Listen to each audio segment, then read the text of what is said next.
من الشيطان الرجيم بسم الله الرحمن الرحيم الحمد لله نحمده ونصلي ونسلم على رسوله الكريم وعلى آله وأصحابه ومن تبعهم بإحسان إلى يوم الدين أما بعد സഹോദരന്മാരെ സഹോദരിമാരെ അസ്സലാമു അലൈക്കും വറഹ്മത്തുള്ളാഹി വബറകാതുഹു.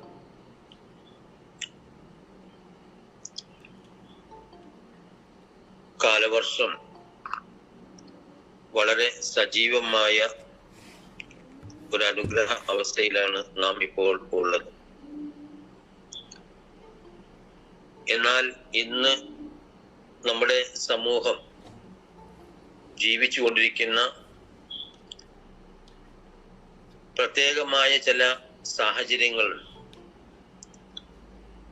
ആ സാഹചര്യങ്ങളിൽ എന്ന് പറഞ്ഞാൽ ആധുനികമായ ജീവിത സൗകര്യങ്ങളുടെ നടുവിൽ ജീവിക്കുന്ന ആളുകൾ എന്ന നിലയിൽ നമ്മുടെ സമൂഹത്തിലെ പല ആളുകൾക്കും ദഹിക്കാത്ത, ഉൾക്കൊള്ളാൻ കഴിയാത്ത, പൊരുത്തപ്പെടാൻ കഴിയാത്ത ഒരു കാര്യമാണ് ഈ മഴയുമായി ബന്ധപ്പെട്ടുണ്ടാകുന്ന ചില സാഹചര്യങ്ങൾ.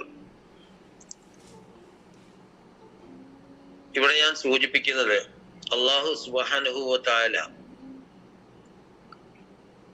നമ്മുടെ ജീവിതത്തിൽ, നമ്മുടെ ഭൗതിക ജീവിതത്തിൽ അവൻ സംവിധാനിച്ചിട്ടുള്ള സ്വാഭാവികവും അനിവാര്യവുമായ ഒരു കാര്യമാണ് ഈ മഴയുമായി ബന്ധപ്പെട്ട മറ്റു കാര്യങ്ങൾ. അതിനെ നമ്മൾ എങ്ങനെ നോക്കിക്കാണണം എന്നതാണ് ഉദ്ദേശിക്കുന്നത്. അല്ലാഹു സുബ്ഹാനഹു വ തആല വിശുദ്ധ ഖുർആനിൽ ഇദാ ദഅാകും ലിമാ യുഹ്യീകും എന്ന് പറയുന്നു. മനുഷ്യരെ, നിങ്ങൾക്ക് ജീവൻ പകരുന്ന ഒന്നിലേക്ക് അള്ളാഹു നിങ്ങളെ വിളിച്ചാൽ നിങ്ങൾ അള്ളാഹുവിന്റെ വിളിക്ക് ഉത്തരം ചെയ്യണം. അള്ളാഹും റസൂലും നിങ്ങളെ വിളിക്കുമ്പോൾ അള്ളാഹുവിന്റെയും അവന്റെ റസൂലിന്റെയും വിളിക്ക് നിങ്ങൾ ഉത്തരം നൽകണം എന്ന് ഖുർആനിൽ പറയുന്നു. അതായത് ഇസ്ലാമിലേക്ക് നിങ്ങൾ വരികയും ഇസ്ലാം സ്വീകരിച്ചുകൊണ്ട് നിങ്ങൾ ജീവൻ വീണ്ടെടുക്കുകയും വേണം. അതാണ് യഥാർത്ഥമായ ഇസ്ലാമിക ജീവിതമാണ് നിങ്ങളെ സംബന്ധിച്ചിടത്തോളം യഥാർത്ഥമായ ജീവിതം എന്നാണ് പറയുന്നതിന്റെ അർത്ഥം. അത് നമ്മുടെ ആത്മീയമായ ജീവിതത്തെ പറ്റിയാണ് പറയുന്നത്. എന്നാൽ അതോടൊപ്പം തന്നെ നമ്മുടെ ഭൗതികമായ ജീവിതത്തിലെ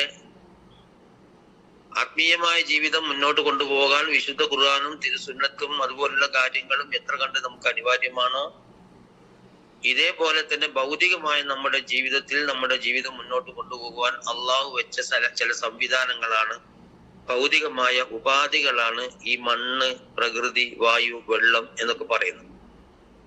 ഇതിനെ മാറ്റി നിർത്തിക്കൊണ്ടൊരു ജീവിതം നമുക്ക് സാധ്യമല്ല.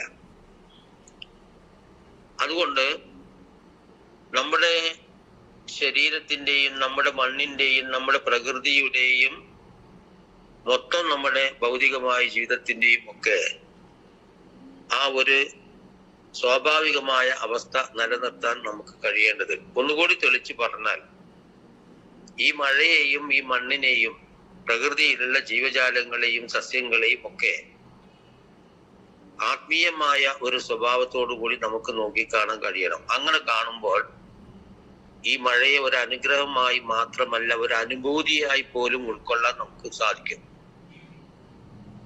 അപ്പോഴേ അത് സാധിക്കുകയുള്ളൂ. അള്ളാഹുവിന്റെ പ്രവാചകനൊക്കെ പ്രകൃതിയിലെ ഇത്തരം പ്രതിഭാസങ്ങളെ അങ്ങനെയാണ് നോക്കിക്കണ്ടതും അനുഭവിച്ചതും. നമുക്കറിയാം, ആദ്യമായ മഴ പെയ്യുമ്പോൾ മഴ കൊള്ളുക എന്നത് സുന്നത്താണ് എന്നൊക്കെ നമുക്ക് ഹദീസുകളിൽ കാണാൻ സാധിക്കും. പക്ഷെ ഇന്നത്തെ അവസ്ഥ എന്താണ് എന്ന് ചോദിച്ചാൽ, നമുക്ക് ഇഷ്ടം പോലെ വെള്ളം വാങ്ങാൻ കിട്ടും, പൈപ്പ് വഴി കിട്ടും, കുപ്പി വഴി കിട്ടും.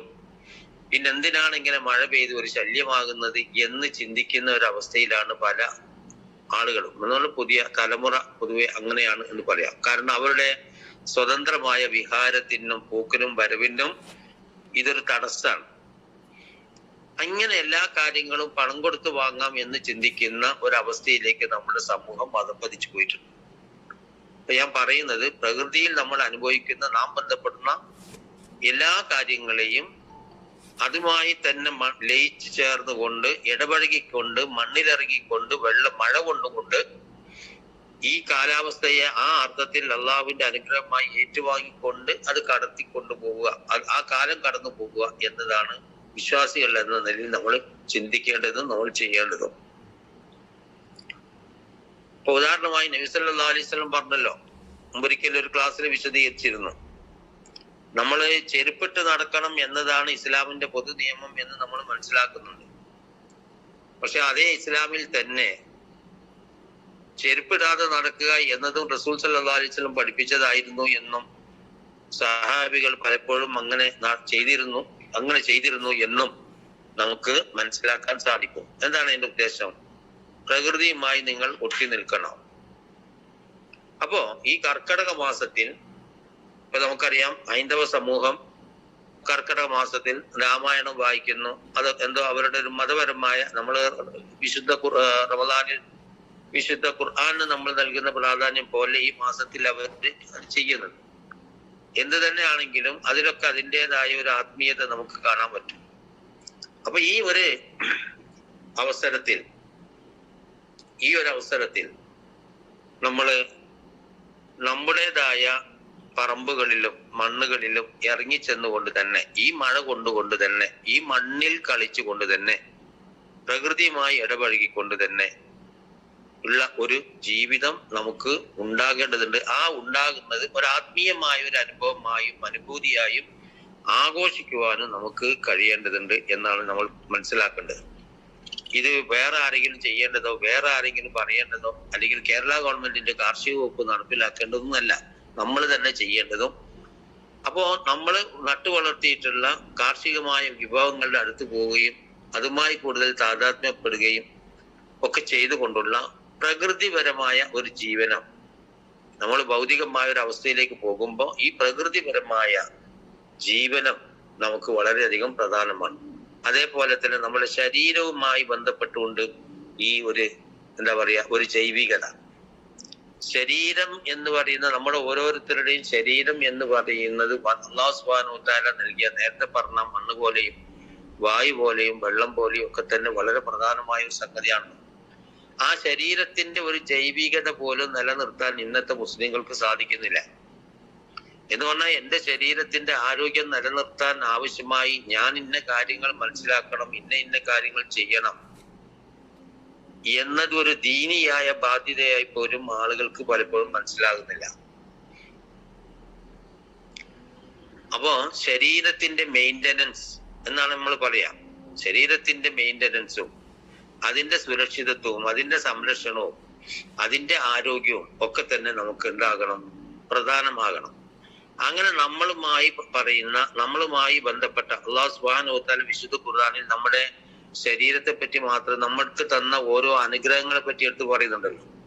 ആ അനുഗ്രഹങ്ങളെ ഓരോന്ന്, കണ്ണ്, പിന്നെ നാവ്, കൈകാലുകൾ, ഇങ്ങനെ തുടങ്ങിയിട്ട്, അതേപോലെ തന്നെ നമ്മുടെ തലച്ചോറ്.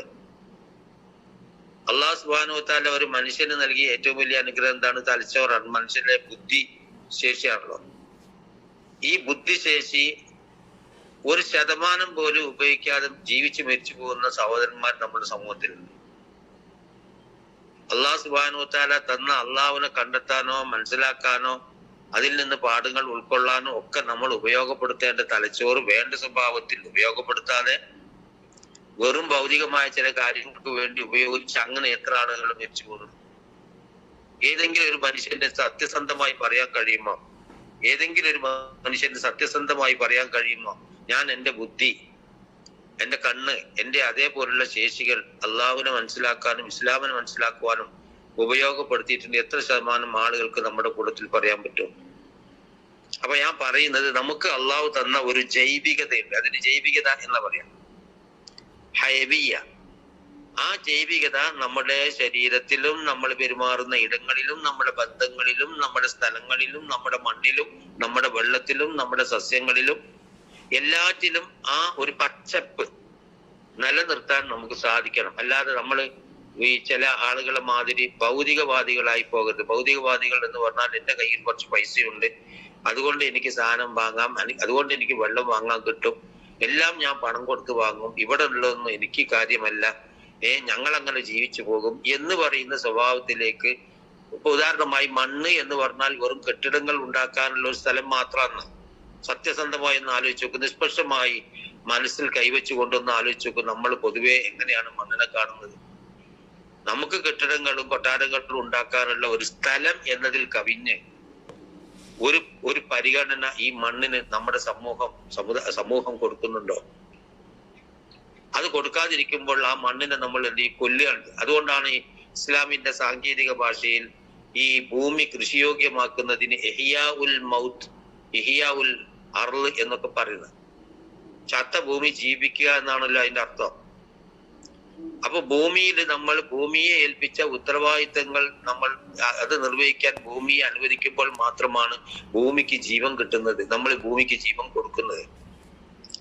ചുരുക്കി പറഞ്ഞാൽ ഈ കർക്കിടക മാസത്തിൽ ഇങ്ങനെ മഴ പെയ്യുമ്പോ കോൺക്രീറ്റ് വീടുകൾക്കുള്ളിൽ അഭയം തേടി ജീവിക്കുന്നതിന് പകരം അതോടൊപ്പം ഒന്ന് പുറത്തിറങ്ങി നമുക്ക് അള്ളാഹു തന്ന പറമ്പുകളിലും സ്ഥലങ്ങളിലൊക്കെ ഇറങ്ങിച്ചെന്ന് മണ്ണിൽ ലയിച്ചു ചേർന്ന് കൊത്തുകയും മാന്തുകയും കൃഷി ചെയ്യുകയും ഒക്കെ ചെയ്യുന്ന, അതൊരു ആത്മീയമായ അനുഭൂതിയാക്കി ഏറ്റെടുക്കുന്ന, അതുവഴിയും അള്ളാഹുവിനെ ഇബാദത്ത് ചെയ്യുന്ന, അള്ളാഹുവിനെ ഓർമ്മിക്കുന്ന, ദുനിയാവിനെയും പരലോകത്തെയും പരസ്പരം ബന്ധപ്പെടുത്തുന്ന, നമ്മുടെ ഭൗതികതയെയും അതേപോലെ തന്നെ നമ്മുടെ ആത്മീയതയെയും പരസ്പരം ബന്ധപ്പെടുത്തുന്ന, എന്തിലും ഉണ്ടല്ലോ, എന്തിലും ഇസ്ലാമിൽ അങ്ങനെയാണ്. എല്ലാ സംഗതിയിലും ആത്മീയതയുണ്ട്, ഭൗതികതയുണ്ട്. വൈവാഹിക ബന്ധങ്ങളിലും ദാമ്പത്യ ബന്ധങ്ങളിലടക്കം എന്തുണ്ട്? ഭൗതികതയുണ്ട്, ആത്മീയതയുണ്ട്. എന്നതുപോലെ നമ്മുടെ മണ്ണിലും ഉണ്ട്, നമ്മുടെ ജീവിതത്തിലും എന്തുണ്ട്? ഭൗതികതയും ജൈവികതയും ആത്മീയതയും ഒക്കെ ഉണ്ട്. അങ്ങനെ ആ പ്രകൃതിയുമായും അവന്റെ ലയിച്ചു ചേർന്നുകൊണ്ട് തന്നെ മരിക്കുന്നത് വരെയും നമുക്ക് ജീവിക്കാൻ കഴിയുക എന്നത് അള്ളാഹു നൽകിയിട്ടുള്ള ഏറ്റവും വലിയ അനുഗ്രഹമാണ്. നമ്മുടെ സലഫു സാലിഹ്യങ്ങളായ ആളുകളൊക്കെ ജീവിതം അങ്ങനെ, അവരിങ്ങനെ ഈ മണ്ണുമായി യാതൊരു ബന്ധവുമില്ലാതെ സ്വസ്ഥമായി ഇങ്ങനെ ജീവിക്കായിരുന്നില്ല. അതുകൊണ്ട് തീർച്ചയായും ഓരോരുത്തരും അവനവന്റെ കഴിവനുസരിച്ച് ഈ സ്വഭാവത്തിൽ പ്രകൃതിയുമായി ജീവിച്ചുകൊണ്ട് അങ്ങനെ തന്നെ മരിച്ച് പ്രകൃതിയിൽ ലയിക്കാൻ കഴിയുക എന്ന ഒരു ഭാഗ്യം നമുക്കുണ്ടാവണം. അതിന് ഏറ്റവും പറ്റിയ അവസരമാണ് ഈ കർക്കിടക മാസത്തിലെ ഈ മഴയും അതുമായി ബന്ധപ്പെട്ട മറ്റു കാര്യങ്ങളും എന്ന് പറഞ്ഞുകൊണ്ട് എന്റെ വാക്കുകൾ അവസാനിപ്പിക്കുന്നു. വാഖിറു ദഅവാനാ അൽഹംദുലില്ലാഹി റബ്ബിൽ ആലമീൻ. അസ്സലാമു അലൈക്കും വറഹ്മത്തുള്ളാഹി വബറകാതുഹു.